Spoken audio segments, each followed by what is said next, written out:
Hey, hey, hey! Welcome to the Hardy Wrestling Podcast Live Vibe. This Thursday evening, I'm so glad that you are with me, watching on all these live platforms on Facebook, YouTube, and Twitter. So if you want to pipe in on the comment section, please do. If you want to say some things or if you hear something that resonates with you, please, pop in and you might wind up on the screen. But of course, per usual, I'm your girl, Stephanie Hardy, host and creator of the Hardy Wrestling Podcast, your chill, positive, and passionate podcast about all things wrestling. And I am so happy for this special guest. He's someone that I actually just connected with and just met like last weekend, maybe a few weekends ago. When it came to SummerSlam and so many different things involving women's wrestling talk. He is a radio host, he is a podcast host, and he's also a commentator for Southern Honor Wrestling. This is Gerard Bonner. How are you, Gerard? I'm great, Stephanie. How are you? I'm doing great. It's Thursday, just getting Yeah. ready to wind down for the week and everything, but Yes. still busy at the same time, but still Of trying to course. press on. Absolutely. Definitely. And I'm just so happy you were able to join me here on the show. I'm so glad that you're here because you just have a lot of inspiring energy. Like, Well, there's thank just you. a lot that you've got going on that I I was just like, appreciate that. I need him on my show now. Well, I thank need it. you. I appreciate that. That means a lot. Yes, you're welcome. So I'm gonna start by asking you the question that I ask everyone once I start my interviews, and that's, when Okay. did you fall in love with wrestling? Oh, wow. I was a kid. I was very, very young. As a matter of fact, I don't know that I remember exactly when because it seems like wrestling has always been there. My grandfather first introduced me to wrestling, and it just was a thing. Like at that point, wrestling was still syndicated Saturday mornings, and so living in the Northeast, it was WWE. So that was kind of my introduction to pro wrestling as a kid, and I knew I loved it. And then when I started finding out that there was more, I was like, oh, I need to find the rest of this. So, Yes. I started discovering the NWA and the AWA and then all these other spaces and just kind of watching wrestling bloom. But yeah, from a kid is when I first fell in love with pro wrestling. Now, you say in the Northeast, like, what Yeah. part of the Northeast were you from? So I was born and raised in a space called Monticello, New York, which is about 90 miles northwest of New York City. It's in the Catskill Mountains. And so that worked out really well for WWE, headquartered, of course, in Stamford. But with all of the things that they had going on in New York City, it made WWE the most accessible product to us at the time. Interestingly enough, where I grew up, there was a network called the MSG Network, which was the Madison Square Garden Network. So back then, they would show when they would have a wrestling card in the Garden, which would be almost once a month. At some point, it would end up on MSG. So we'd end up getting to watch that as well, which was just like one of the cool perks of living in that area. So yeah, Northeast would be the state of New York because people remind me it's not New York City. And no, it's not. Yeah, shout out to New York. I actually had Yes. the privilege of visiting New York City, specifically Brooklyn, in June Okay. for Black WrestleFest, and Yes. that was amazing. Yeah. Yeah. New York City is an entire vibe all by itself. So yeah, Yes, it's huge. And it even is. when you think you can visit like one part, it's way bigger than you think it is. Oh And yeah. it's just like, whoa. You can't do it in a day. It's impossible. It is Yeah, you can't impossible. do it in a weekend. Like, I'm Nope. gonna have to make multiple visits. I know Yeah, this. I know this now. absolutely. That's But right. when I was there, it was great and everyone was welcoming and it was Yeah. it was amazing. So I Yeah. love the parts of New York I was able to go to. I saw Brooklyn, saw some of the apartments and everything from a lot of the Yeah. Spike Lee films. I Yes. went to Times Square and stuff. I actually walked up to Marcy Avenue where Jay-Z's from. Yeah. Like, so I know there's still more, but what I did see, I really loved. Yeah. It's for any creative, New York City is the spot. Like I love to go there just to recharge my creative energies. Hang out in Times Square. For me, I got to walk by Madison Square Garden. Like it's the holy hush. Like it is the place. So yeah, New York City is it's a vibe all by itself. I love it. Yeah, I feel like if I went to MSG, I would cry. Oh, let me I tell would you, cry. it is literally one of those things where you walk up on it and it's like it's really one of those things. And so you start thinking about the history of it. And so funny story, I actually got a chance to, and so this is cool. So my honeymoon, we went for a cruise and then we ended up back in New York City. And in New York City, my wife was kind enough to allow me, I have to say it that way, to let me do a special tour of Madison Square Garden. Trust me when I tell you, you need a VIP tour of Madison Square Garden in your life. They show you like everything. So they still have like the boots from Roddy Piper and Hulk Oh, Hogan from WrestleMania 1. Like I'm losing it watching all this. It's crazy. It's crazy. So VIP tour, Madison Square Garden, must do. okay, I'm gonna Yeah. consider it next time. Like Yes. seriously. Yeah. So, when did you decide, or when did you start feeling like you could use your voice when it came to wrestling, or even when it came to like your radio career? Like when did you decide that was what you wanted to do with your life? So as a kid, I found myself intrigued by radio. We had a station called WSUL in Monticello. It was a small radio station. They did primarily pop music.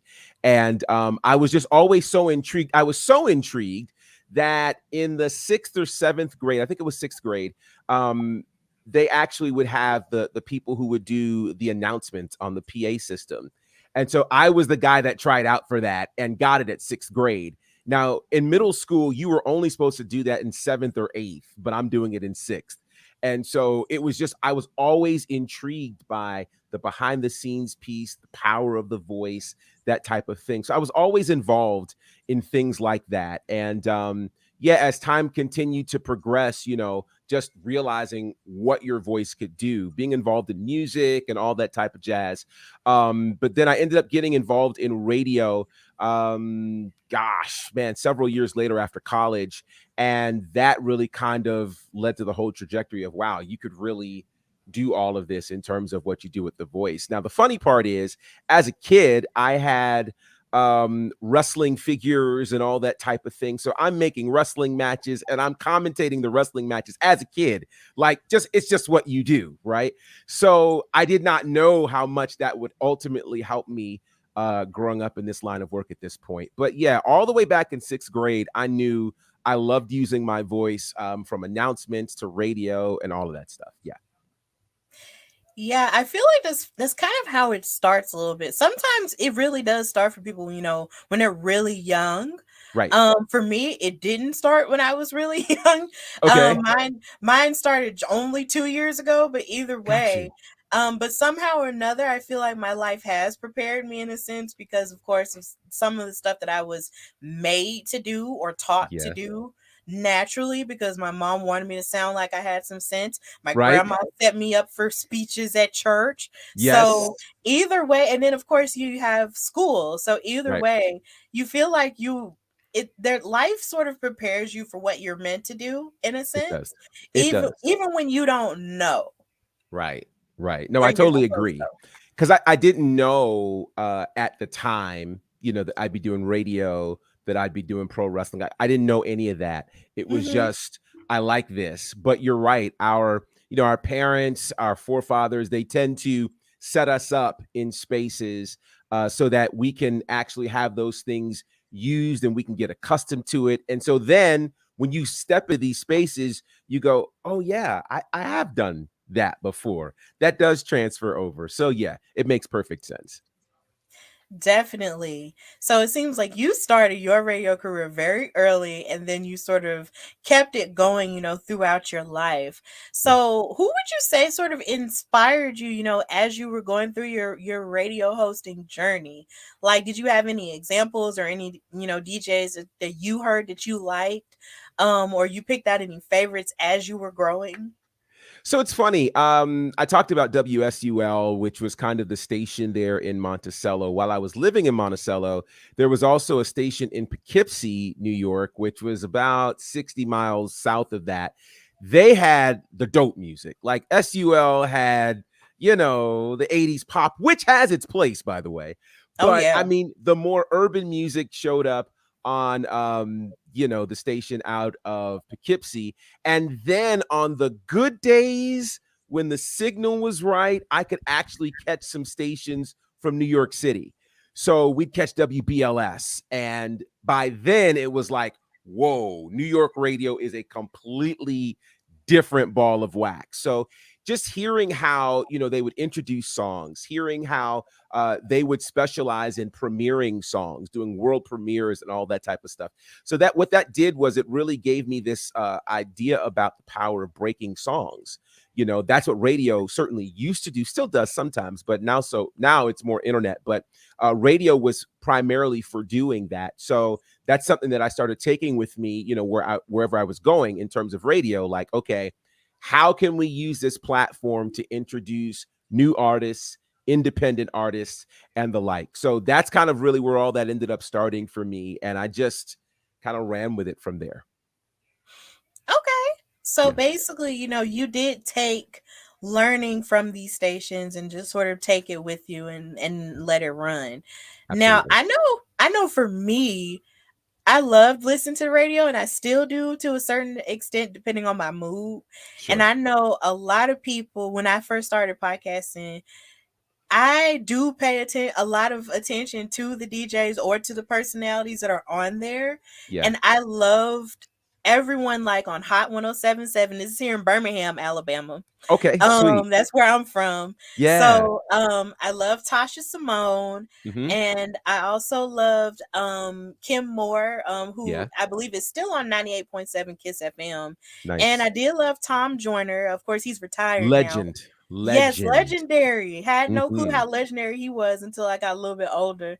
Yeah. But yeah, like he was one of my favorites as well. Hmm. And Steve Harvey to a certain extent, but then again, you kind of familiar with him just in life period. Right.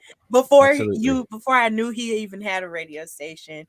And then Right. of course you have the Breakfast Club now. Yeah. More a lot of newer stuff and For Hot sure. 97 and a lot of Yeah. different radio stations.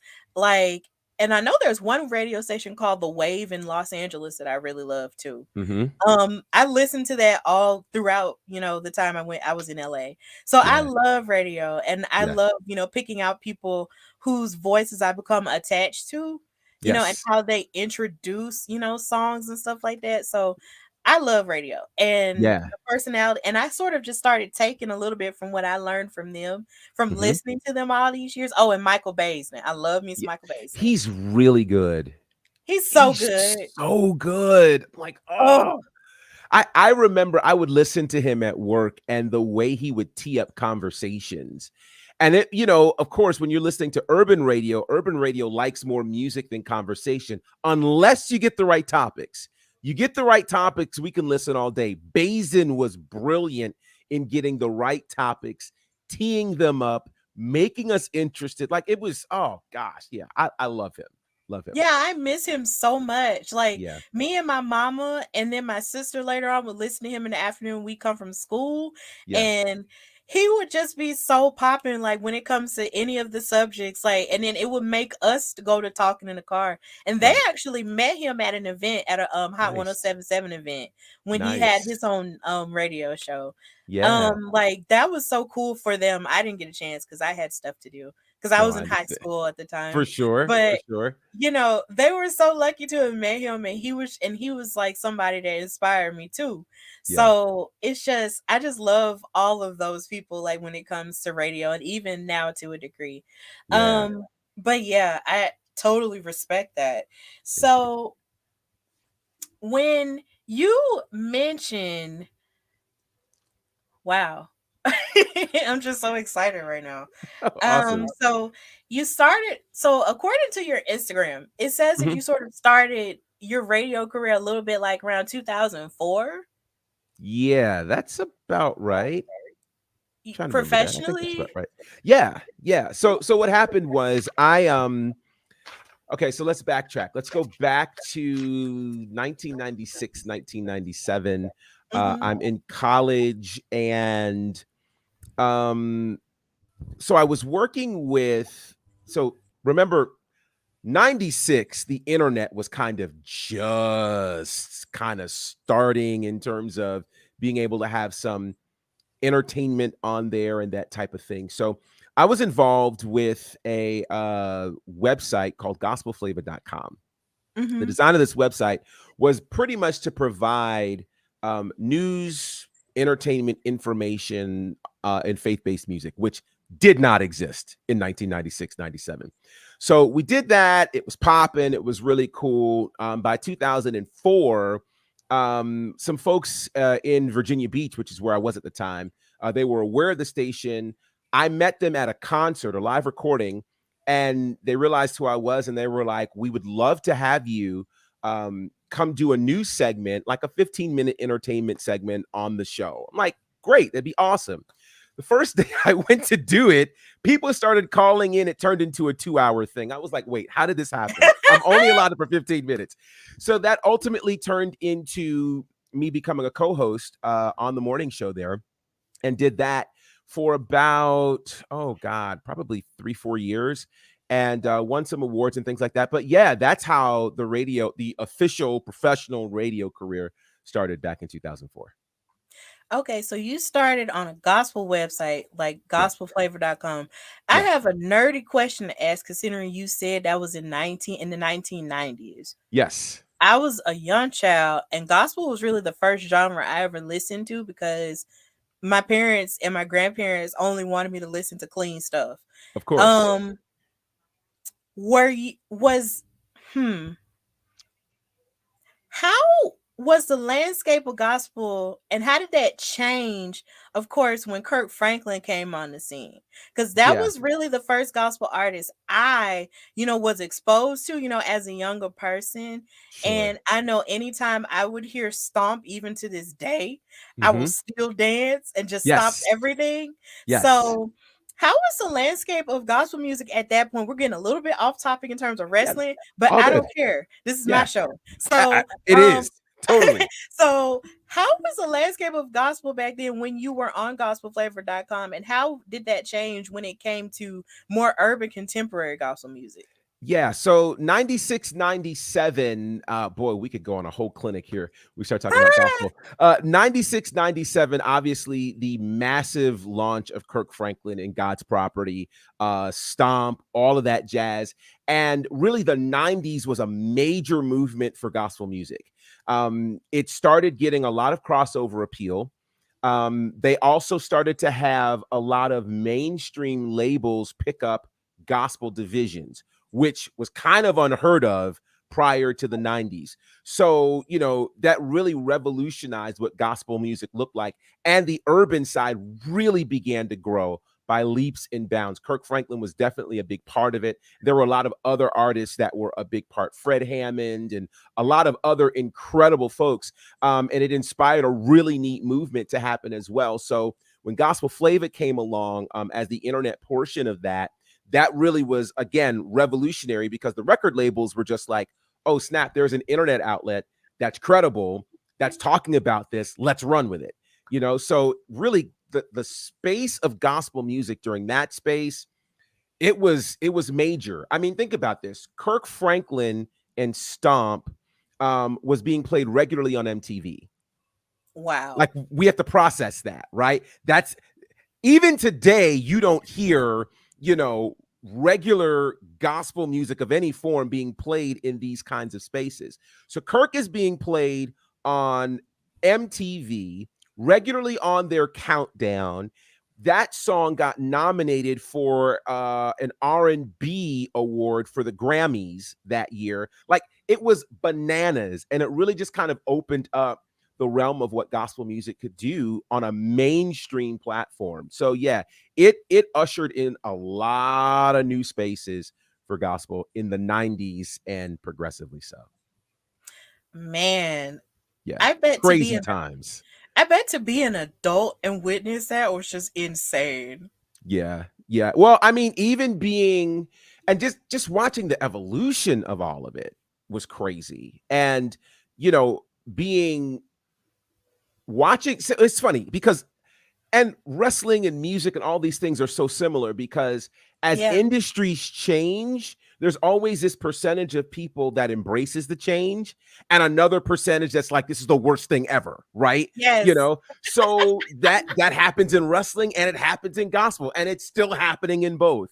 And so there was that kind of opposition happening in 97. And so here it is now where we're looking at if we're looking at gospel music, Kirk is still like king and he's Yes. still doing amazing. But then you have a hip hop component now that is everywhere that's doing things that traditional gospel isn't doing. So you now have elements of Christian hip hop on mainstream platforms on the NBA and NBA 2K, ESPN.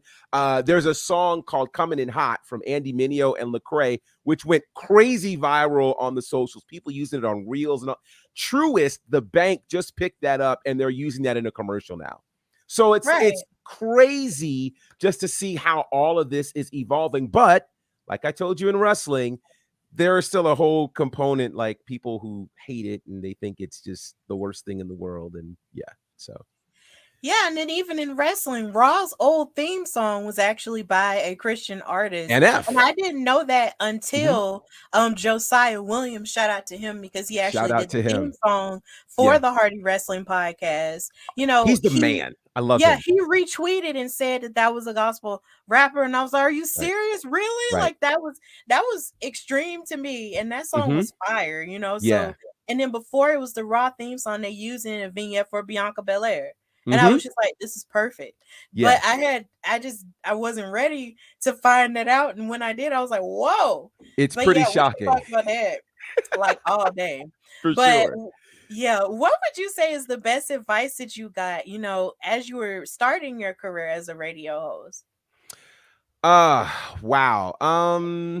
Best advice.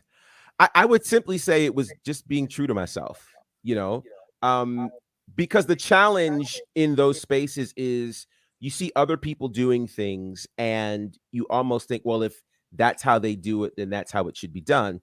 But if it's not authentic to who you are, then you're just becoming a carbon copy of them Right. and you'll never be successful. So I had to learn to find my voice, which was another important piece of advice that I got.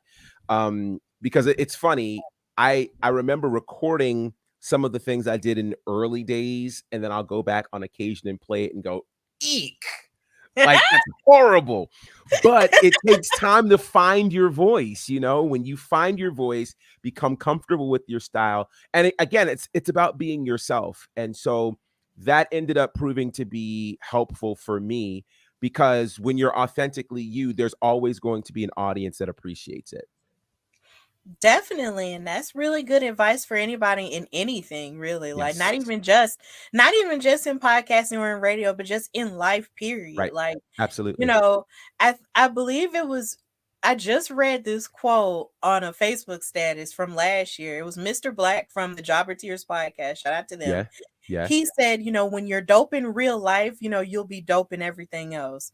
And I was just Facts. like, and when I reread that, I was like, dang, that's a Yeah. bar. Yeah, it is. It really is. That is a major bar. And Yeah. that, applies to everything and everybody. So, for those watching, just be true to yourself and, there'll Absolutely. be room for that. Yeah. So, when did you decide to make the transition from radio into wrestling commentary? And was it hard or was it easy? So the doors for wrestling commentary opened up in 2019.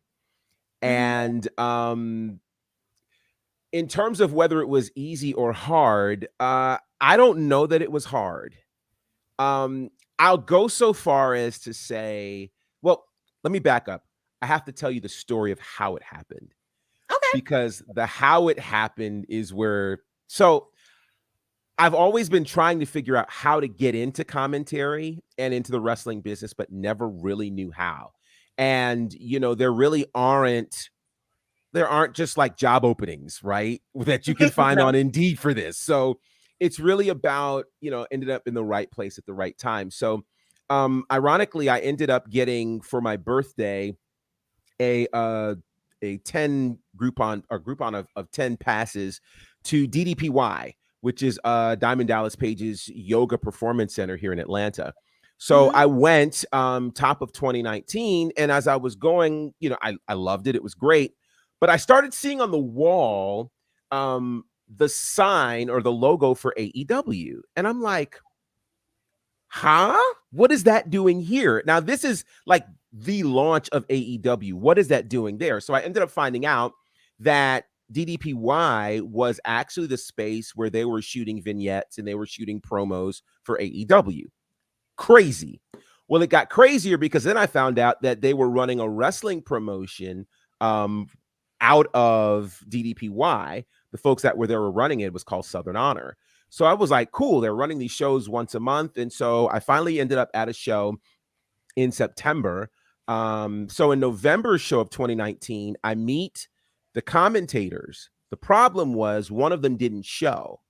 So Mm. I said to the other commentator that was there, I was like, listen, if you ever need any help or whatever, I'd be more than happy. Now, let me just tell you a little bit about me. I'm normally not that guy. I am not the guy to just run up to somebody and Wow. say, hey, these are my services. Let me help you.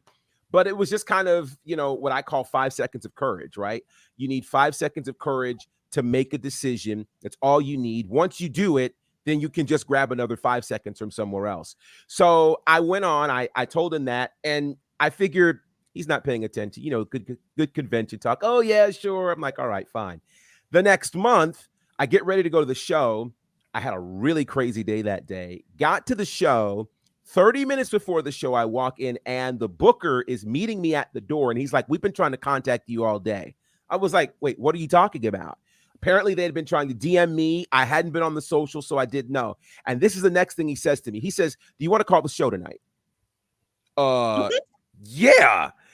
So again, 5 seconds of courage. I said, yeah, that fast. And then I thought about it. Like, what did I just say? Like, I'm not even sure what the matches are tonight. Like, how am I going to do this? But I already said yes. I can't back out at this point. Right. So I get in, and about 15 minutes before the show, they sit me down at the commentary booth. The owner comes over and he says, hey, if you do a good job tonight, the job is yours. So don't suck. Geesh. No pressure, right? And Right. so, and so we get started, and I promise you, it felt like breathing. I couldn't believe just how things were flowing. And after the first match, my fellow commentator, Brandon, I said, so how is it? He's like, oh, we got something. Yeah. And they offered me the job that night. So I say all of that to say, in terms of the transition between the two, I feel like everything prepared me for that. So it was not nearly as hard as I thought it would be, just because I was more prepared than I realized I was. So I had a period where I said, well, maybe I should just stop radio for a bit and fully focus on wrestling.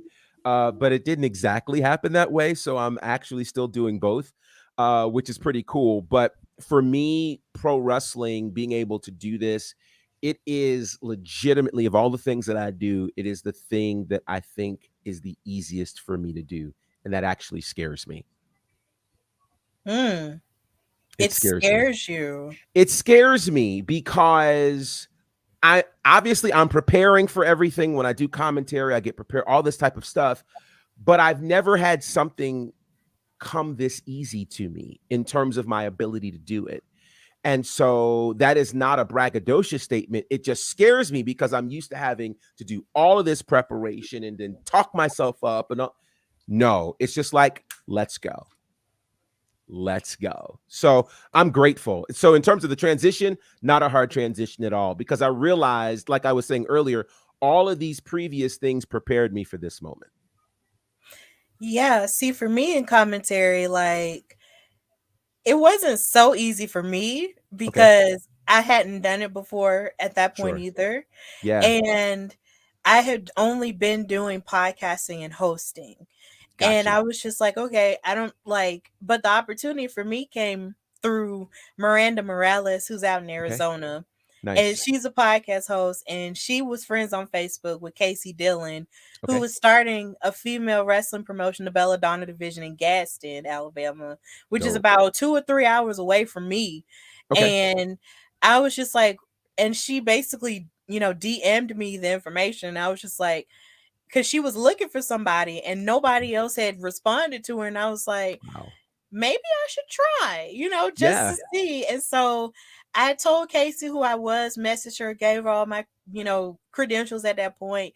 And Yeah. she said, send me like an episode of your podcast. And I sent her like my trailer, which is Okay. only maybe 40 seconds, and then another episode. Yeah. And she listened to the trailer and she wanted me immediately. And I was just like, what? Wow. Excuse me? Yeah. And ever since then, I only had a couple weeks to practice, Hmm. but I practiced and listened to every person I had ever listened to when it came to commentary, Yes. Michael Cole, everybody, like, Hmm. Yes. like everybody, and just practiced, as I watched matches that they have on YouTube, and just Absolutely. practice and practice and practice. And then once I got started, it feels easier once I practice. Like, I'm not one of those people that can just do it like Yeah. off the cuff or offhand. Like, I have to have all my information first, For and sure. then I have to be prepared for it and be, and I'm naturally energized anyway. Yeah. Um and I just love to talk anyway. Yeah. But so that wasn't a problem. It's just for me, I have to have all the information first, and I do color. So it Okay. was just Yeah. kind of like, because I'm not really good at play by play, but Okay. I love color. And Yeah. so doing that, it was just really fun. Like, it wasn't as easy for me, but at the same time, I do still enjoy it. Hmm. So I'm still finding my way. I feel like Absolutely. a baby learning Well, how to walk. no, I get it. And almost like anything, the more that you do it, the easier it becomes. But the studying piece becomes important, because I started paying attention, a lot more attention to, what commentators were doing, what they were saying. And then for me, I just remembered like I've been paying attention to commentary for a really long time. That was Yes, one of the parts of wrestling that attracted me, was hearing how they would describe things and hearing the humor and hearing how they connect to pop culture and those types of things. And I was like, yes. that, yeah, that's what I like. Yeah, that's my favorite part, is connecting Hmm. pop culture, because I I sort of absorb everything. Yes. Yes. Like, I absorb everything to an almost scary degree sometimes, but it helps though. It It helps does. because when don't nobody know what's going on, you can tell them. That So part. That it part. it works. I remember one time I made a Frozen reference while I was commentating. Nice. It was Nice. it was the coolest thing ever. Like, I Yeah. got to sing Yeah. "Let It Go" like that just blessed my life. I was just like, Yes. "Yes," because Yes. I love Disney movies. So I was just like, you know Absolutely. what? To use that, it just meant the world to me. I was like, yes, this is my thing. That is too cool. So, um, I noticed that you have a whoa. I'm dropping things. So I noticed that you have a really deep love for faith-based music. So Yeah. is that something that you wanted to pursue? Like, can you sing, or is that something that you just decided that you want to just talk about, in terms of being just a radio host with that? So it's interesting. Grew up a church kid, like almost all of us, right? Yeah. Grew up a church kid, and my mom, actually, music runs kind of deep in my family. My mother was an organist. My grandmother was a piano player. My Hmm. dad had like the most amazing record collection like you could ever imagine. So music, surrounded me in a lot of ways.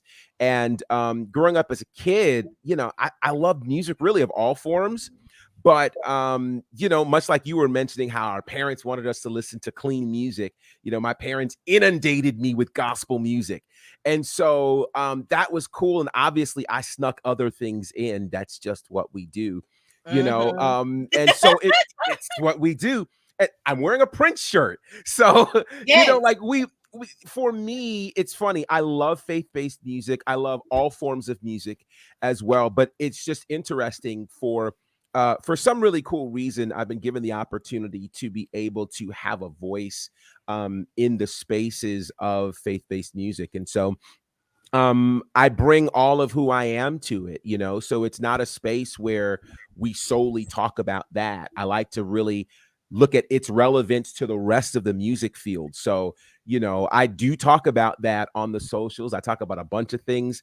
But yeah, over time, I think people have for whatever reason come to find me as a trusted voice in that space. Because for me, I want to see people in that space find success.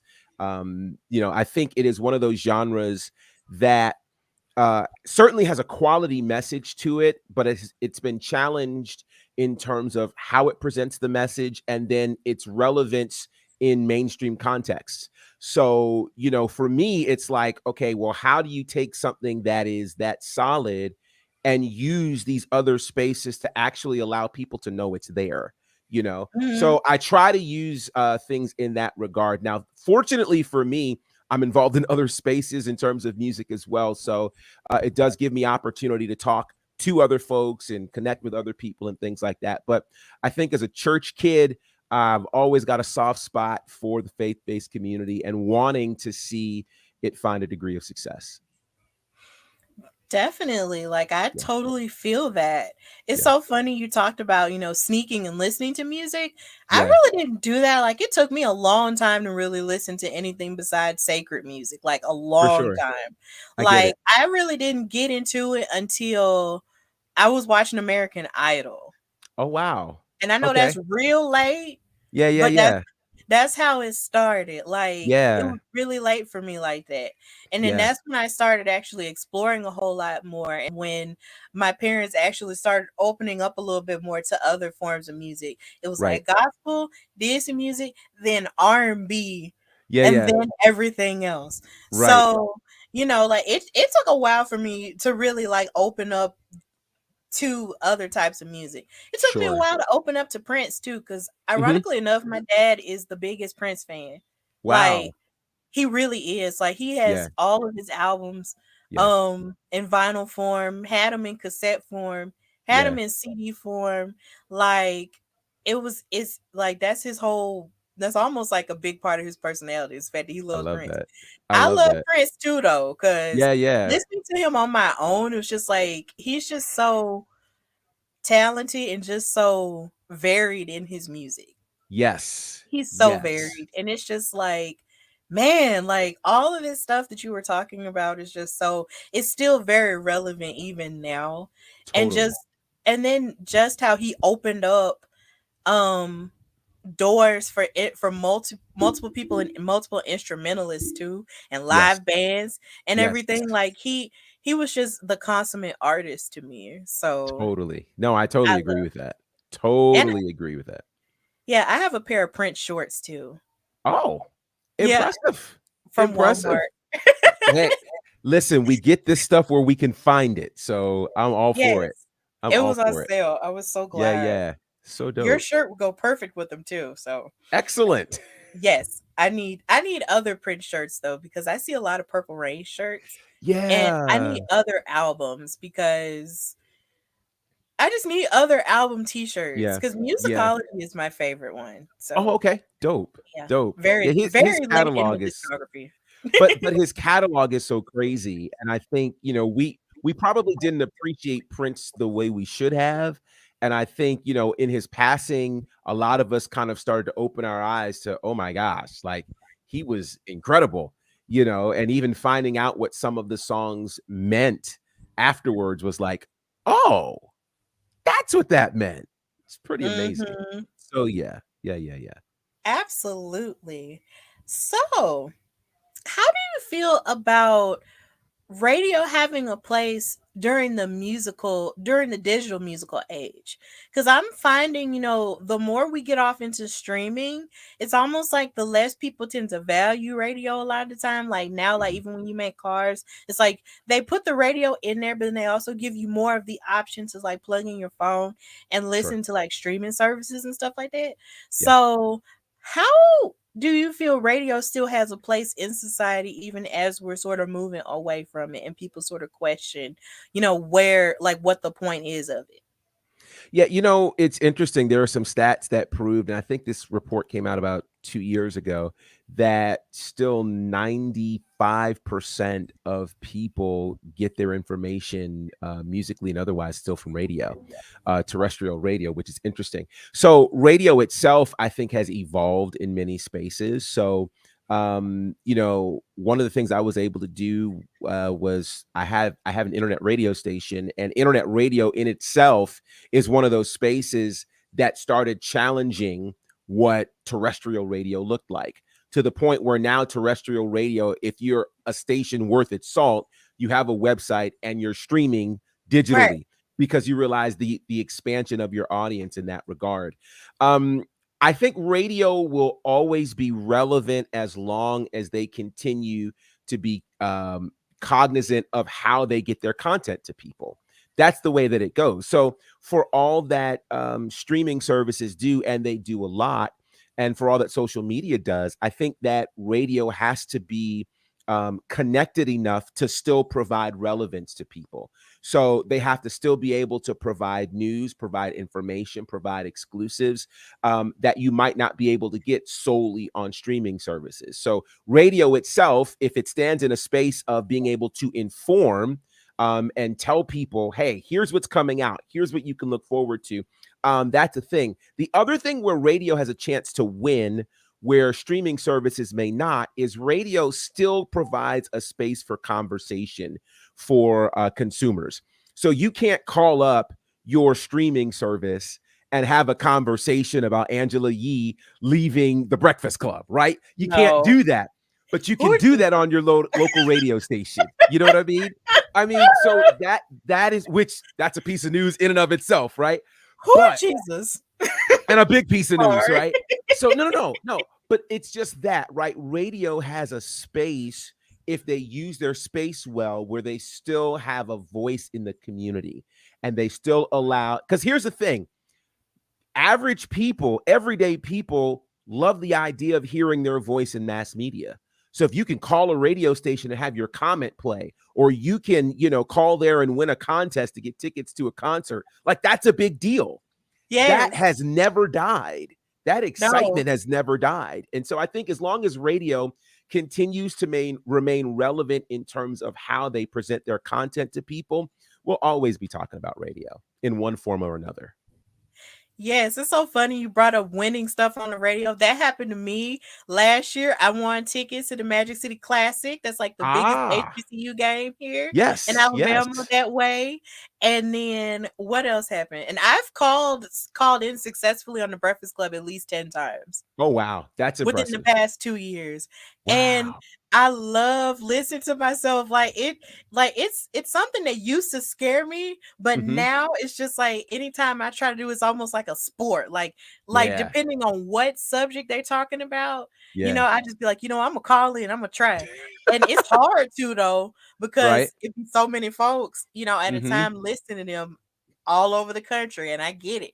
But I still be trying, and when I do get, I be so excited, and they be so Yes. nice to you and everything, and they be listening to you, whatever. And it is so cool when you go back and listen to yourself. When they Yeah. post a clip on YouTube, Right. it is the coolest thing ever. I love Absolutely. it so It's much. awesome. I wish, I wish they could give me a job, but it's okay. Well, hey, there's an opening. So, you know, there's an I opening. might, I might be too much for them. I don't know. No, I think they can handle it. They did with Charlemagne, so Yeah, yeah, that's true. But yeah, yeah. but to bring the conversation back to wrestling a Mhm. bit, who would you say is your favorite wrestler of all time and why? Or do you have a top 5? and it could be male, female, or non-binary. This is a fun question. So Shawn Michaels definitely is very high on my list. Very, very high on my list. Just looking at his complete body of work is really incredible. And after he had that injury, to be out for 5 years and to come back and literally wrestle the best matches of his life, that's Right. like, oh gosh, he is very, very special. So Shawn Michaels definitely a favorite. I'm a huge fan of AJ Styles. Again, I love a great technical wrestler who can just kind of mix it up and do all the things that he does.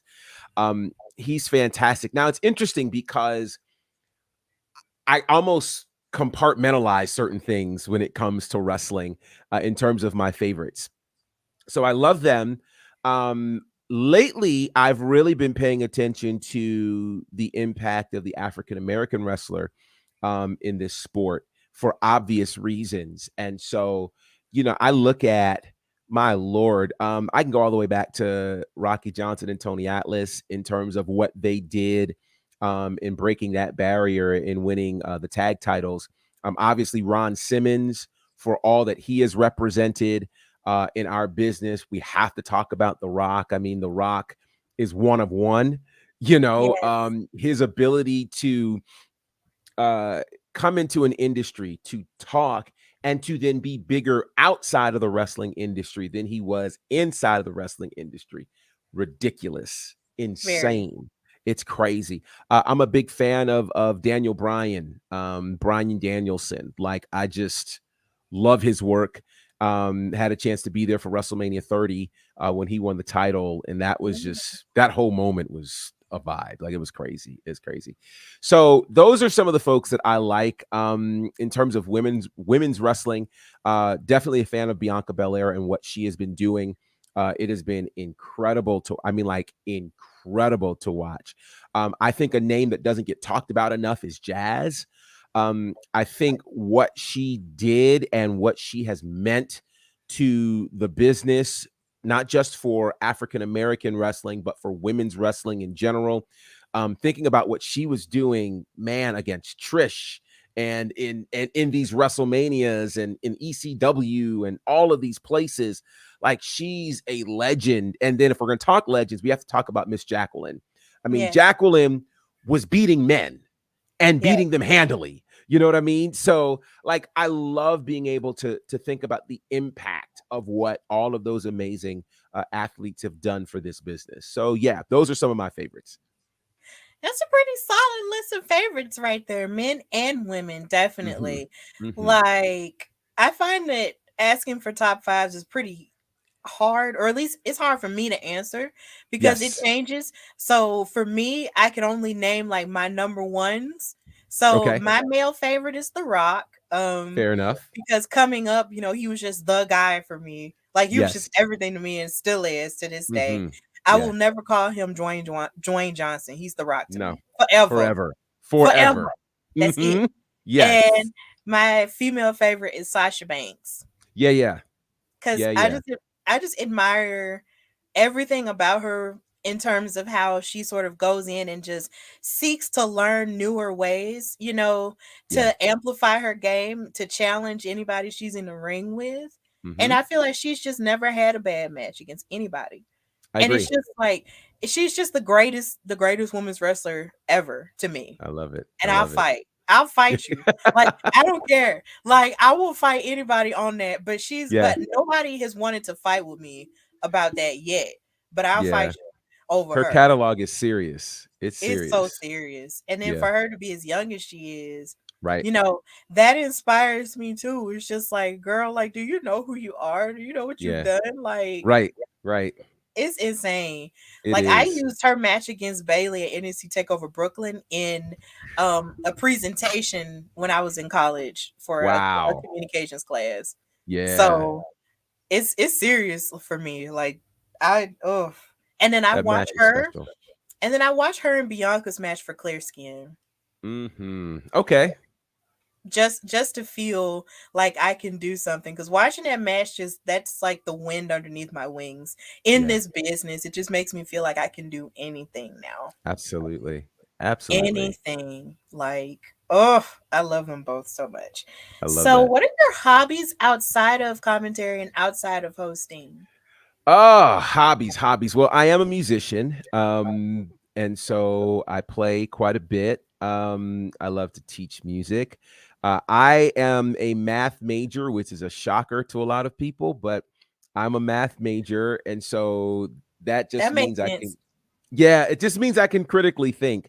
So I love being able to do that. I like to exercise. I have some random games that I like to play. I love words. So you can catch me with words with friends, Wordle. Um Love that. Like do that every day. That's just kind of a thing for me. And then I have naturally a wrestling game that I like to play, WWE Champions. And so yeah, those are the kind of the sometimes mindless but fun things that I get to do. Obviously, I'm trying to think, what am I binge watching these days? Geez, it's been a minute since I've done some binge watching. But a good friend of mine put me onto some anime. Oh, And so I just started watching that. Oh gosh, I'm trying to remember the show they put me on. It was something about a classroom. It's on Hulu and pretty oh wow. interesting stuff. Interesting stuff. So, Is it My Hero Academia? uh, is that the name of it? It's got to I do with a don't classroom, know. and they're trying to kill this teacher, but the teacher will never die. And it's really quite intriguing. It sounds violent, but it's not nearly as violent as it sounds. But uh, See, see, I gosh, can't I gotta even find the name of that show now. see. I can't even tell you exactly what it is. But when you said classroom, I just thought about My Hero Academia. But Yeah. I really don't watch anime like that. My boyfriend does, so he is a Okay. connoisseur of Yeah. anime. And it was But my introduction to anime. So like I'm just like, I don't know. I'm gonna find the name of this though. When I find it, I'm gonna yes, be like, yeah, I let's see. understand. It is called, oh no, wrong thing. Wrong thing. Go ahead. I'm gonna find it. I'm gonna find No, it. you're Don't be good. ah this Oh, anime. Go figure. But yeah, that's one of the new things I've been getting into. And so, but yeah, you'll find me just liking word games and things of that nature. I just like to tease my brain and things like that. So yeah, okay, cool. yeah. So, do you feel like you found your groove in commentary with your partner? And when did you realize you found your groove as a commentator? That's a great question. I think I think definitely I'm finding the groove. Certainly working with Brandon in Southern Honor is really been amazing. We never really talked about who was going to do what. It just kind of certain things just kind of fell into place. So it kind of fell into place that he would be doing play by play, and it fell into place that I'm doing color. And a lot of that had to do with I love to tell stories. So I love telling stories. I love talking stats, and really building a case. I guess that's where my math thing comes in, right? So I love building a case for that. So when did I feel like we found our groove? I feel like we found it probably after we came because we had a break at the start of the pandemic, which was kind of wild because it was like, okay, I just was kind of really getting into things, and like 3, 4 months in, now the pandemic hits. But we came back in August of 2020, and we just never stopped. And so I felt like we really started to get our groove by the end of that year where we really started feeling super solid. Though I think our chemistry was from day one. Um, What's really interesting is as we started doing more things, that's when I think it really got tested for me because Southern Honor is a product that we knew like the back of our hand. So if it was preparing, it would be preparing if new people were coming in. But then one of our first tests was doing some work with the Nightmare Factory where we were literally walking in cold. And it was Wow. like, these are brand new people who didn't even have names for their moves. And there was no storyline to talk about. And so it's like, what do you do with this? And so that was probably the most nervous I ever was. But that really helped me to figure out, okay, if I can call with no story attached, then I think we'll be okay. So we were filming some things for that. I don't know if that'll ever see the light of day. I'm not sure. But all of those things opened up some doors. So when I got to Battle Slam, I feel even more comfortable working with Shug D. And so again, it's two different kinds of chemistry between Shug and Brandon, but we're able to tell different stories. And I really enjoy that. So for me, it then became a question of, could I do commentary without Brandon? Because Mm. Brandon and I have been a team that's been so thick that when Battle Slam showed up, it was so that's when I got nervous, because it was like, okay, will I have this same kind of chemistry with someone else? Will we be able to still kind of do, because like with Brandon and I, we don't ever talk about what we're going to do. We just do it. So it was like, can I have that same kind of chemistry with a different broadcast partner? And thankfully, Shug is amazing, and we do. So I think I started to feel like, oh, okay, I think I can really do all of this now, because if I can do it with a different partner, then I take out the excuse that it's only just Brandon, right? And if I Right. do it at Nightmare Factory where we have no storylines, okay, well then I can take out the excuse that, oh, it's just because I know the product. So now I think I can start feeling confident in any of these spaces that, nah, we can do it if it's a different partner, different product, what have you. Yeah. Yeah, like it does feel good when you're able to sort of branch out and do it in other places with other Yeah. people. Like Yeah. it made me feel super good when I was actually able to commentate at Battle Club Pros Welcome to War for Big Swole and Wow. Jordan Blade. That's Like dope. I was brought on as guest commentary like the day before. Shout out to Okay. Joaquin Morales. Yeah. And he just asked me, and I was just like, okay, sure. Yeah. And because I couldn't say no to him, because I was just like, Right. everybody had been so welcoming and to me and everything. Yeah. And so, I got all the information together, talked to Swole, talked to, Jordan. And Yeah. once I did everything, you know, it got all the information. I was freaking out because he told me I had an entrance to make, and I was just like, "What? Never done an entrance before in my life." But Wow.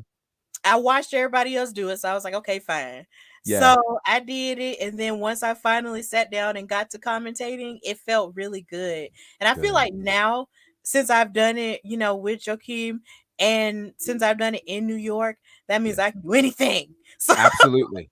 like Absolutely. that just made me feel like I could do this. And the fact that I got to commentate for Big Swole, who's just so respected, That's and someone awesome. who I've admired since the Mae Young Classic, like Yes. that meant Yes. the world to me. I was just like, oh, here we go. This is Yeah. great. Oh Yeah. God. It was Congratulations. That's crazy. awesome. That's Thank awesome. you. Thank you so much. Yeah. Still feel like a baby though, but it's okay. No, but you've had some great experiences. That's really, really good stuff. Yeah, and I even got to commentate for Jazz as well, like during her Wow. farewell tour. Yeah. It was I believe it was it was a tag team match, and it was no DQ, and it was extreme. Okay. And she started grabbing chairs and hitting people, and her tag team partner was the Woad. Yes. And Yes. I love them so much. Like I've had her Wow. on the pod, I've had the Woad on the pod, Yeah. and just watching them, go at it was just really cool. And Yeah. there was a point where my commentary bestie had to hand one of them a chair, and Oh, everything wow. started moving so fast, and I actually had to commentate by myself. And that was Yeah. my first time, and I was like, okay, here we go. Right. Right. Like you just gotta go home by Yeah. That's yourself. awesome. That is so good. Oh man, it was great. It was fun.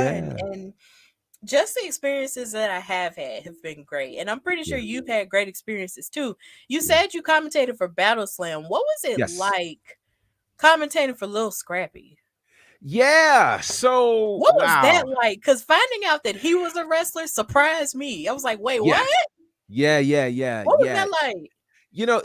It was incredible. It was really, really incredible. I know that's supposed to hit Fight TV one of these days, very, very soon.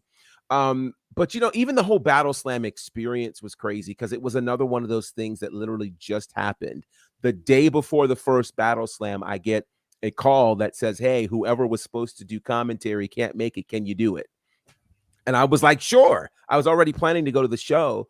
And so what was interesting was what initially intimidated me was obviously I had a different partner in Shug D that I was working with. But then like the caliber of the folks that were on this card, I mean, you had people from AEW, you had people from Impact, you had people from Ring of Honor. And in my head, I'm like, okay, this is pretty major. Like, you got to crush this, Yeah. like you have to, and so Battle Slam is a vibe. Like it is a vibe. You got a live DJ that's there who's literally playing a bunch of music. It's like a big party, and so I think there's a different kind of approach and freedom that you have with Battle Slam, knowing that it's going to be very heavily hip hop influenced. So for me, it's wanting to make sure that, okay, the things that I'm talking about will really appeal to this specific audience versus something that is of a different population that you think to yourself, okay, what references can I use? So I know I can easily use a ton of musical references over in Battle Slam, which is really dope. So when it got to the little scrappy piece, man, like, so when he was there to perform the previous month, that was awesome. Mm-hmm. And then, literally I'm sitting there on commentary quiet while he's getting ready to perform. Baron Black interferes. And then all of a sudden there's physical confrontation. And I'm like, wait, what? So even in that moment, it didn't dawn on me that there would ultimately be a match. And so when I heard there was going to be a match, I'm like, you've got to be kidding me. Like, this is really going to happen. So I found myself very, very grateful. So I'll tell you guys something that I guess most people won't know, but ultimately we'll find out without giving too much away. So he has his match. The match was crazy. I can't wait for you guys to see it. Like it. Let me say this. I can definitely say this. One of the things that I think is so cool about what's happening with celebrities entering pro wrestling is that they are taking it seriously. Like it is not just, hey, I'm gonna have a wrestling match and whatever happens, happens. No, they are taking it seriously. They are training. They're doing so. I was very, very surprised by what Little Scrappy brought to this match. And when you see it, you're gonna be like, what? It was really, really good. So there was a match that happened after this. So the match is happening, and then from the back, Little Scrappy comes out and he decides to hop on commentary. Whoa. So yeah, so it's me, Shug, and Little Scrappy on commentary. And I'm standing there like, this is really happening right now. Okay. And then like all these people gathering around us trying to get pictures and videos. And I'm like, this is happening now. And yes, it was a very surreal moment. I can't wait for you guys to see it. But yeah, it's one of those things where you're in it. You're like, don't screw it up. But you're trying to pinch yourself while you're in it. And you're like, yeah. So it's still taking me time to process that actually happened. That Yeah. sounds amazing. I cannot. Yeah. I love that for you. I can't wait Thank to you. experience that. Thank you. And watch it. Like that just sounds amazing. So Yeah. I want to ask you, I found out who you were through Women's Wrestling Talk, which is something that Yes. we both work on together. Yes. Shout out Um TK. through TK Trinidad, Yes. with WWT Live. Now, I'm Yes. not on that show, but I do watch it from time to time, anytime I can. Okay. So, how did you two link up, and what inspired you to come on for that show? Sure. So TK and I met probably a year or so ago. We follow each other on the socials. She had asked me she was at that time, she was doing like some Instagram lives on like Thursdays or whatever. And so she'd asked me on occasion to come on and do some stuff with her. And so we did. Earlier this year, she had a panel discussion on the state of Black wrestling in February. And she Mhm. asked me to be a part of that, along with some other really cool people. And so I was on for that, and we stayed in touch. And then when she had this idea about WWT Live, she, looped me in for it, and along with some other amazing people. And so that's how that happened. And it's amazing. TK is an incredible visionary. I am just super honored to be connected to what she's doing. And for me, it's always a reminder that, you take every opportunity seriously, and you treat it like it's WrestleMania. Like you give your Yes. absolute all to it, because to me, everything that we do is an audition for the next thing. You Right. never know who's paying attention. You never know, how that will lead to something else. Our work at Southern Honor led to being able to do some stuff at the Nightmare Factory, and Nightmare Factory led to Battle Slam. And it's all continuing to connect to each other. So, yeah, shout out to TK for, connecting and seeing something to keep bringing me back to stuff. So I appreciate it for sure. Yeah, definitely. Like I remember just going out for it because they posted it and was like, we're looking for people and we're looking for hosts. And I was Yeah, like, should I try this now? Because I'm still, finding my way with my own sure. show.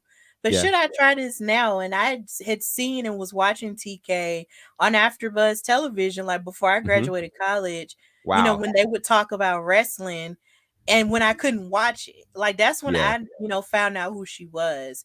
Wow. And I was just like, well, why not? And so I Yeah. just did. And I'm so glad I did because I've learned so much from her that I just never thought that I would do. And she allows me to be, as creative as I want to be when Yeah. it comes to hosting and also when it comes to writing as well.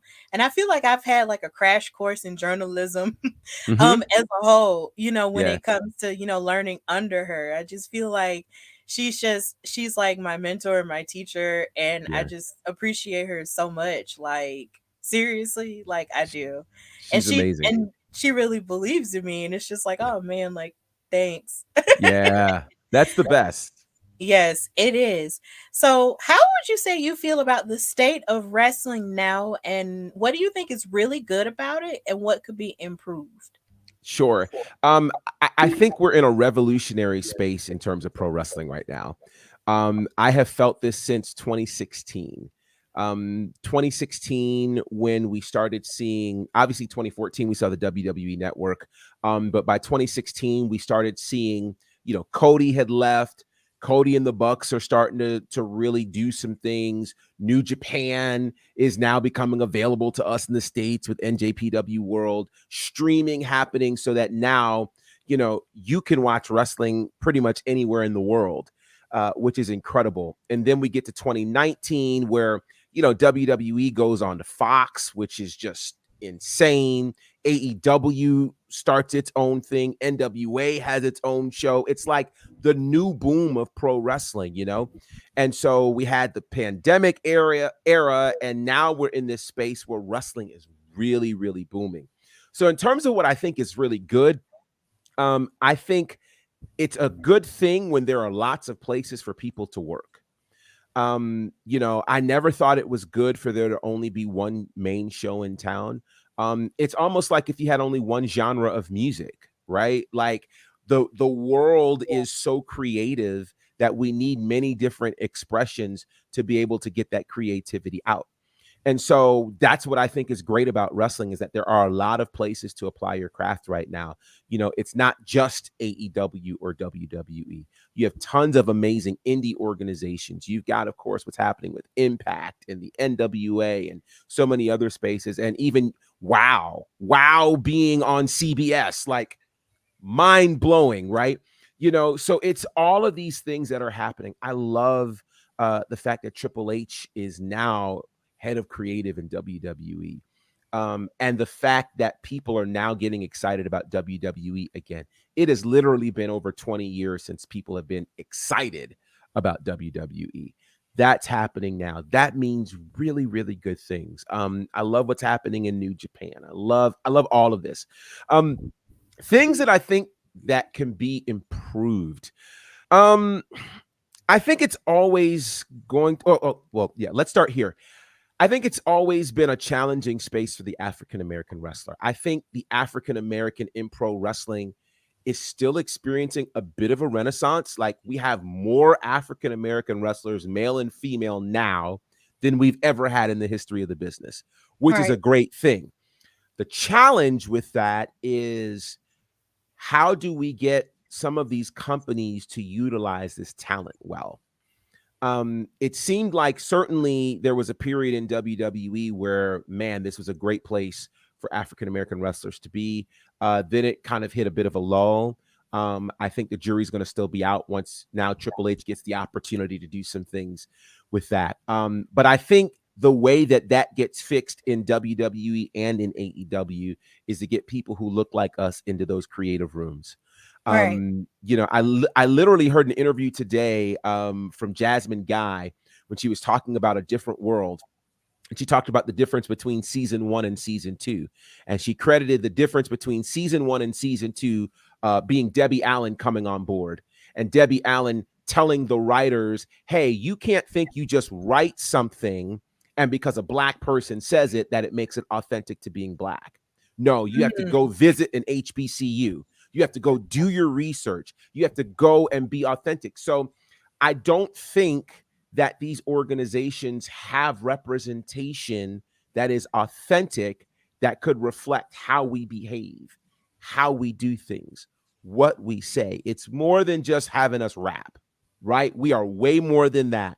So I think having someone that looks like us in the writing room, in the creative room, and then in the executive spaces, I think those things are super important and will help present a more balanced picture of what pro wrestling should look like, because wrestling has always been a microcosm of the larger world. And so if the larger world isn't fully represented in pro wrestling, then we need to fix and adjust some things. And so that would be one of the things that I think we can adjust and fix. Definitely. I 100% agree with all of that. And not even just in the commentary space. I also feel, and even in the, I mean, not even just in the creative space, Mm-hmm. or even from the athletic point. Right. I also feel like in commentary there needs to be more diversity as well, I totally agree. because it's just, and also even when it comes to documentaries, I can't tell you how many wrestling documentaries I've seen where they'll interview people who have written articles, or people who are hosts and everything. It's like they'll sprinkle some Mm-hmm. Black people in there, but the Mm-hmm. majority of the people are always vanilla, and it's just Yes. like, or they're male, and it's just Yeah. like, Yeah. y'all do know that we also watch this, right? And Right. that we've been watching it for a long time and collecting knowledge on it too. So if Yeah. we've been collecting knowledge on this, and if we host shows, and if we do all these things and host podcasts and write articles about it, how come you're not asking us to be on Dark Side of the Ring? How Right. come you're not asking us to be on, This Is Awesome, or whatever type of documentary you've got going on? Mm-hmm. Like, put us there. How come you're not putting more women on commentary? How come you don't have Yes. more women on your pre-shows? Like, Yes. that aren't just moderating the conversation for the men to offer Right. their knowledge. Like, Right. there needs to be, from a knowledge perspective, from an analytical perspective, there needs to be more people of color, but definitely more Black people as well, because Mm-hmm. we are a part of the culture, and we move the needle in wrestling just as much as anybody else does. Yeah. And we're not just athletes, we're intellectuals, and Yes. our intellectual property has value in wrestling just as much as our athletic property does. I And that's totally agree. something that I want to see more of, from my own perspective as well. Yeah. Especially as I'm moving through my Mm-hmm. own and having my own journey. Because I've tweeted before, like, if I can be a commentator, in a major mainstream promotion, I Mm-hmm. want to do that. Like, Yes. and if I'm the first Black one, then so Mm-hmm. be it. Mm-hmm. Like, that's what I want. Like, if I can do that, then that'll be great. And Yeah. and more than just us doing backstage stuff too, because I love Kayla Braxton. She's Yes. from Alabama, just like me, and Wow. she's a Black woman, Yeah. and I love everything that she does. But at the same time, we're more than just backstage interviewers too. Mm-hmm. Mm-hmm. Like, put us at the table, put me next to Corey Graves so I can nitpick with him a little bit. Yeah. Like, let me do that. Yeah, no, I totally agree. And I think that's one of the beautiful things about, what TK has done and what a few other people have done in terms of first of all, bringing those of us who are African American involved in the wrestling industry together, so that we're not silos, so that we know that we are existing and we know what we are doing, and so that we can begin to galvanize and remind and inform people that we are here, that we do have something to say, and that we have incredible opinions and incredible perspectives that add something to the conversation. And that's one of the reasons why, again, I'm excited about Triple H being in this space, because he has opened up so many doors for so many people to be able to walk through and do some pretty cool things. Like, I'm with you. I do think it's kind of tragic that, Renee Paquette was the only female commentator in WWE. And that didn't last long. And they gave her a hard time, Right. which I think is terrible. Beth Phoenix was amazing in NXT. She was. She was just fantastic, But I think it's unfortunate that, and we've not had any female commentators in AEW. I think we have to get to this point where we recognize, I'm going to get in trouble. We have to get to the point where we recognize that women are more than eye candy in pro wrestling. Right. And I think that women have been limited to only being eye candy for so long that people forget what they bring to the table. And I think it is wrong that women are not given more opportunities at the table to do incredible. I mean, right now we've got a woman as the CEO of WWE. So it seems to make sense that we should have more female voices in more prominent spaces right now, across all desks in WWE, and not just in WWE, but everywhere else. So I think we've got to be able to make room for that. And so, the next thing then becomes us continuing to create content and continuing to put it out there so that they can ultimately find us. And I believe they will. And as they do, I think we'll see some amazing things happen, because I think, quite frankly, we all need to be in those spaces, because I don't know that we're currently represented well. Right. So, and when it comes to that work, they'll see my work and they'll know where to find me. There it is. You know There where it I'm is. at. There it is. And that's why we keep putting it out there. We keep doing things. Let me encourage people, and I'm saying this for me and everybody that's watching. Sometimes we're afraid to put our stuff out there because we're just, sometimes I don't like promoting myself. I'll tell you that. I hate it. But they're not going to find you unless you put yourself out there. So you have to put yourself out there. You have to get involved with things, so that people are aware. And when you put it out there, no matter what the level of resource you have, make it the absolute best quality you can, because you don't want them to be distracted by saying, oh, well, they don't have that. No, you're going to get this work. And I'm Yes. going to do the absolute best I can to make sure you get it. And I'm going to do what I got to do to improve the presentation of it. But you're going to get it. And it's going to be undeniable. Exactly. Yeah. So, what would you say the future holds for you, Gerard? The future for me, I think, finds me in WWE at the commentary booth.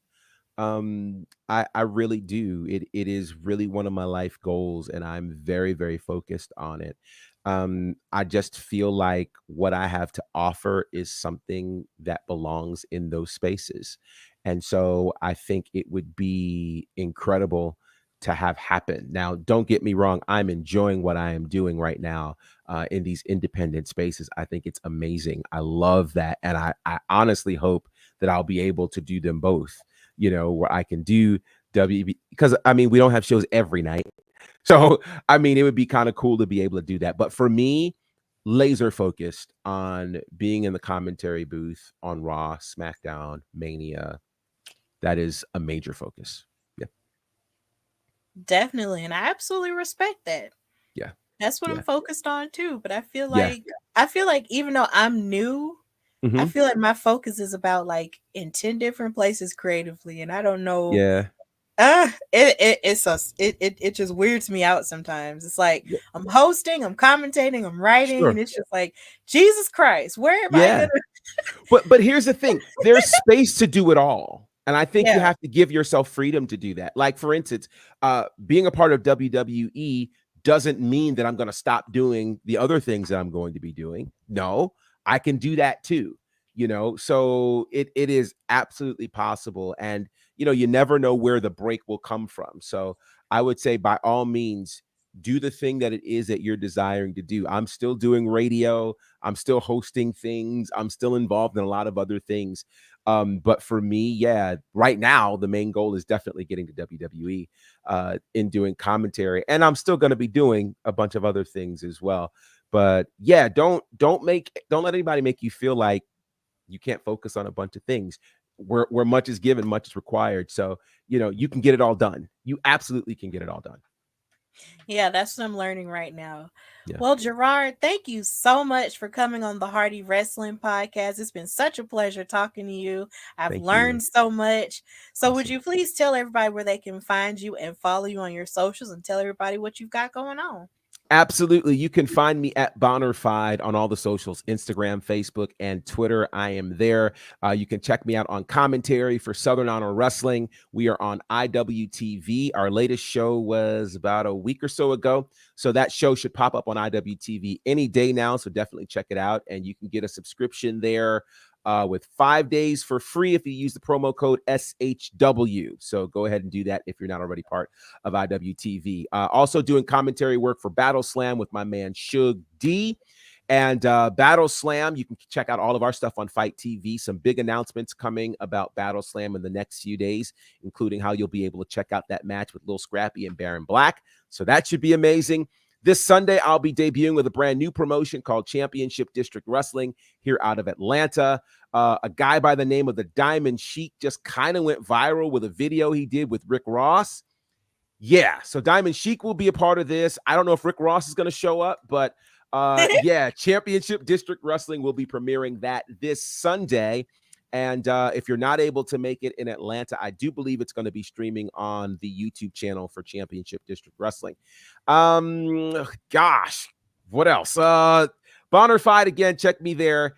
And I usually don't talk about this on the wrestling podcast, but I do have a daily radio show called the BonnerFide Experience on SoFlo Radio. You can check it out at SoFloRadio.com, or you can check it out on the Alexa app, iHeartRadio, all those spaces. Show airs from 3 to 7 p.m. Central, Monday to Friday. So it's a daily show with all sorts of really, really cool things that are happening there. So all that cool stuff. And you can get merch at ProWrestlingTees.com/BonnerFide. Brand new shirt there called Bet on You. It's your opportunity to fully invest in your God-given talents and put all your chips on you. So check it out. ProWrestlingTees.com/BonnerFide. Stephanie, thank you so much for this. This has been amazing. Yeah, definitely. I hope to have you back because I feel like you have like a mountain of stories to tell.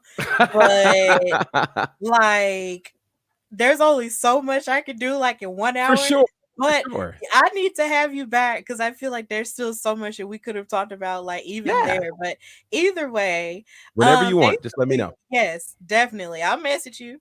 But yeah, By just all know you means. can follow me, your girl Stephanie Hardy, on Instagram and Twitter at Queen Steph Hardy. Follow the Hardy Wrestling Podcast on Instagram at Hardy Wrestle Pod. Actually, that's Twitter, Hardy Wrestle Pod on Twitter. And then on Instagram at Hardy Wrestling Podcast. This interview will be up on YouTube before the night is out. And Awesome. of course, check out all of my content on social media, and also listen to the podcast on Apple Podcasts, Google Podcasts, iHeartRadio, Spotify, and wherever you get podcasts, you can find me there. So until next time, this is the Hardy Wrestling Podcast Live Vibe. Good night, y'all.